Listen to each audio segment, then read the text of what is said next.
ஒரே ஒரு சப்ஸ்கிரைப் மட்டும் பண்ணிட்டு பாருங்கள். முத்து வந்து பார்த்திங்கன்னா மீனாக்காக ஒரு இடத்துல வந்து அன்னதானம் பண்ணணும் அப்படின்னு சொல்லிட்டு இருந்தாங்க இல்லையா. இப்போ வந்து பார்த்திங்கன்னா ஒரு பெரியவங்களாம் இருக்காங்க இல்லையா, ஆதரவற்ற அந்த இதுக்கு போய் அவங்களுக்கு துணி பழம் எல்லாம் வாங்கி கொடுத்துட்டு இருக்காங்க. அப்போன்னு பார்த்து மீனை வந்து அங்கே பூ கொடுக்கறதுக்காக வராங்க. அவங்களும் காசு கொடுக்குறாங்க. காசெல்லாம் வேண்டாம் மேடம் அப்படின்றாங்க. இல்லைம்மா, நீ ஏற்கனவே கம்மியாக தான் வாங்குற. இந்த காலத்துலலாம் யார் இப்படி இருக்காங்க, காசுக்காக தான் எல்லாம் இருக்காங்க. அதுவும் நீயும் ஒரு நல்லா இப்போ சம்பாதிக்கிறவங்களும் கிடையாது. நீயும் இப்போ அன்னைக்கு என்ன வருதோ அதை வச்சு தான் இது பண்ணுறீங்க. அதுலேயே நீ பாதி வாங்குறது பெரிய விஷயமா, நீ வாங்கிக்கோ இந்த காசு அப்படின்றாங்க. அப்படியெல்லாம் ஒன்றும் இல்லை மேடம், நாங்களும் நிறைய பண்ணணும்னு ஆசை தான் அப்படின்ட்டு வேணாம் அப்படின்றாங்க. இல்லைம்மா பரவாயில்ல வச்சுக்கோ அப்படின்னு சொல்லிட்டு இன்றைக்கி கூட பாரு, அவங்க ஒய்ஃபுக்கு உடம்பு சரியில்லையா, ஒரு டிரைவர் வந்து புது துணியெல்லாம் வாங்கி கொடுத்துட்டு இருக்காங்க அப்படின்றாங்க. அப்புறம் வந்து பார்த்திங்கன்னா முத்து வந்து அங்கே ஒரு பாட்டி இருப்பாங்க. நீங்கள் வாங்கிக்கலையா அப்படின்னோடனே, இல்லை வேணாம் இல்லை தம்பி கால் வலிக்குது அப்படின்னு சொல்லுவாங்க. அவங்களுக்கு அங்கேவே எடுத்துன்னு போய் கொடுத்துட்டு, கொடுங்க நான் கால் அமுத்தி விட்றேன் அப்படின்வாங்க. இல்லை வேணாம் தம்பி, என் பசங்களே என்னை ஆதரவற்று இங்கே விட்டுட்டு போயிட்டாங்க, நீ இவ்வளோ பார்க்குறியே என்ன என்ன எதுக்காக அப்படின்னு கேட்குறாங்க. அப்போன்னு பார்த்து மீனாவும் வந்து பார்க்குறாங்க.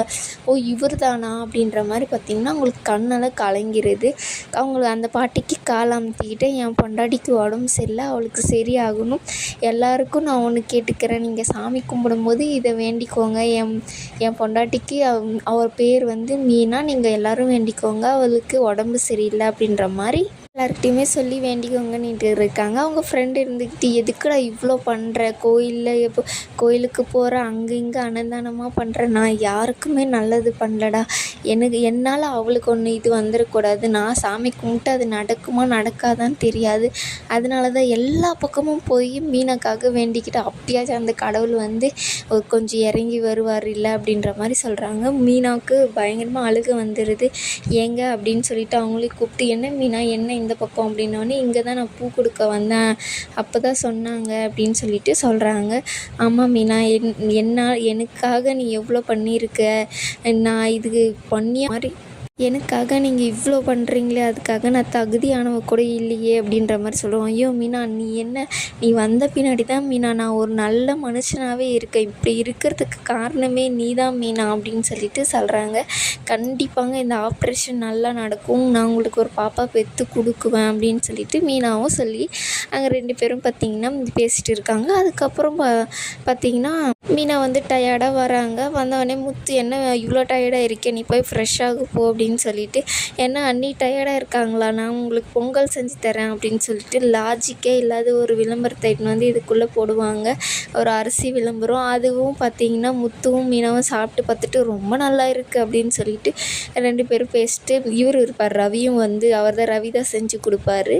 அதுக்கப்புறம் பார்த்திங்கன்னா மீனா வந்து இவங்கள பார்க்க போவாங்க, சீதாவை பார்த்துட்டு, என்னக்கா நீ இங்கே அப்படின்னு சொல்லிட்டு, பக்கத்தில் பூ கொடுக்க வந்தேன், அதோட பார்த்துட்டு போகலான்னு வந்தேன் அப்படின்றாங்க. சரிக்கா இந்த ஜூஸ் குடி அப்படின்னு சொல்லிட்டு ஜூஸெல்லாம் வாங்கி கொடுத்துட்டு, நான் எனக்காக மாமா எவ்வளோலாம் பண்ணுறாரு தெரியுமா, நான் ஆப்ரேஷனுக்கு ரெடி ஆகிட்டேன், இந்த கான்ஃபிடென்ட்டு தான்க்கா வேணும், கண்டிப்பாக உனக்கு நல்லது கிடைக்கும் அப்படின்னு சொல்லிட்டு சொல்கிறாங்க. உனக்கு கிடைச்ச மாதிரி புருஷன், எனக்கு கிடைச்ச மாதிரி புருஷன் உனக்கும் கிடைச்சிருந்தா நல்லா இருந்திருக்கும்ல சீதா அப்படின்னா, எல்லாருக்கும் ஒரே மாதிரி கிடைக்காது இல்லைக்கா அப்படின்னுட்டு சொல்கிறாங்க. கண்டிப்பாக அவரும் உன்னை நல்லா பார்த்துப்பாரு அப்படின்னு சொல்லிட்டு அவங்க 2 பேரும் பேசிகிட்டே இருக்கும்போது பார்த்திங்கன்னா அந்த பக்கம் அருண் வந்துடுறாரு. ஐயோ இவர் என்ன இங்கே வராரு அப்படின்னு சொல்லிட்டு 2 பேரும் போய் ஒளிஞ்சிக்கிறாங்க.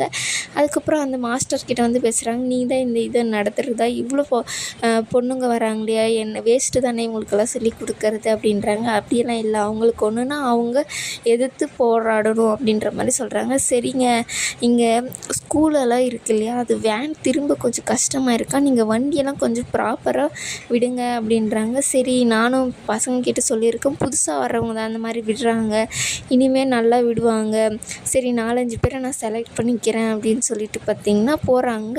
அப்போ சீதா வந்து, ஐயோ நானும் போய் நிற்கிறேன், இல்லைன்னா கண்டுபிடிச்சிரும் போயிடுவாங்க அப்படின்னு சொல்லிட்டு போய் அங்கே வந்து ஒரு பொண்ணு வந்து ஹைட்டாக இருக்கும், இவங்க கொஞ்சம் குள்ளமாக இருக்கிறதுனால அவங்க பின்னாடி போய் ஒளிஞ்சு நின்றுப்பாங்க. அருண் வந்து கண்டுபிடிக்க மாட்டாங்க. அந்த 4 பேரை மட்டும் செலக்ட் பண்ணிவிட்டு அப்பாடா எப்படியோ சீதா தப்பிச்சா அப்படின்னு சொல்லிட்டு பிடிக்க மீனா வருவாங்க. என்ன மீனா நீங்கள் இந்த பக்கம் அப்படின்னு சொல்லிட்டு அருண் வந்து கேட்பாங்க. இல்லை இங்கே பூ கொடுக்க வந்தேன் அப்படி அவ்வளோதான் அப்படின்வாங்க.